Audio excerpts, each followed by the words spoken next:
ఈ వీడియోలో బీజీయ సమాసాలకు సంబంధించిన కొన్ని లెక్కలు చేద్దాము. ప్రశ్న: 3 సమాసాల మొత్తం 8 plus 13a plus 7a square.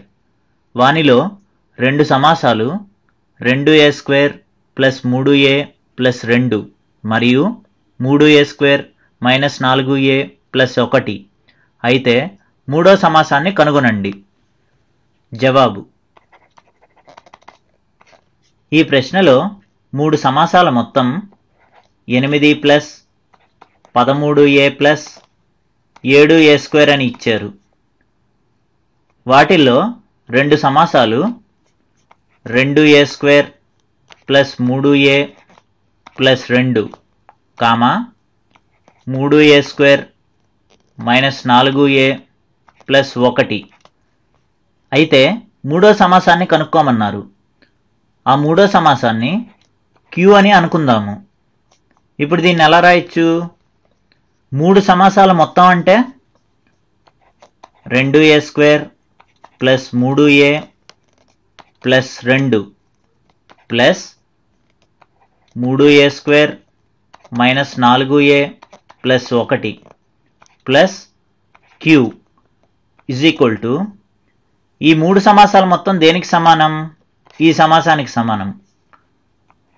8 plus 13a plus 7a square. ఇప్పుడు సజాతి పదాలను ఓ బ్రాకెట్లో రాద్దాం. ముందు ఏ స్క్వేర్ పదాలను రాద్దాం. ఇక్కడ ఏ స్క్వేర్ పదాలు ఏమున్నాయి? 2a square plus 3a square plus ఇప్పుడు ఏ పదాలను రాద్దాము. ఇక్కడ ఏ పదాలు ఏమున్నాయి? 3a మైనస్ 4a ప్లస్ ఇంకా మిగిలిన పదాలు అవేంటి? Plus 2 plus 1 plus Q is equal to 8 plus 13a plus 7a square. 2a square plus 3a square అంటే దాని విలువ 5a square. 3a minus 4a అంటే దాని విలువ మైనస్ a. 2 ప్లస్ 1 అంటే దాని విలువ 3 plus 3 bracket of plus Q is equal to 8 plus 13a plus 7a square. ఇప్పుడు ఈ బీజీయ సమాసాన్ని ఇజ్ ఈక్వల్ టు అవతల పక్కకి పక్షాంతరం చేద్దాము. అంటే queue is equal to 8 plus 13a plus 7a square. ఈ బీజీయ సమాసం ఉంది, ఇక్కడ ప్లస్ ఉంది, అది ఈజ్ ఈక్వల్ టు అవతల పక్కకి వెళ్తే మైనస్ అవుతుంది. Minus 5a square minus a plus 3. Q is equal to 8 plus 13a plus 7a square. Minus into plus అంటే minus 5a square. Minus into minus అంటే plus a. Minus into plus అంటే minus 3. Q is equal to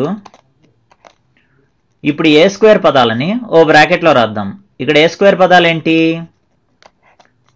7a square minus 5a square plus ఇప్పుడు ఏ పదాలని ఓ బ్రాకెట్లో రాద్దాం. ఇక్కడ ఏ పదాలు ఏంటి? 13a plus a.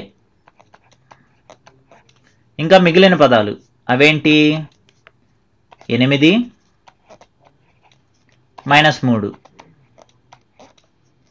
Is equal to 7a square minus 5a square అంటే దాని విలువ 2a square. 13a plus a అంటే ప్లస్ 14a. 8 మైనస్ 3 అంటే ప్లస్ 5. ఈ 2a square plus 14a plus 5 అనేది ఏంటి? కావాల్సిన మూడో బీజీయ సమాసం. ఇదే మనకు కావాల్సిన జవాబు. వచ్చే వీడియోలో మరికొన్ని ఉదాహరణలు చూద్దాము.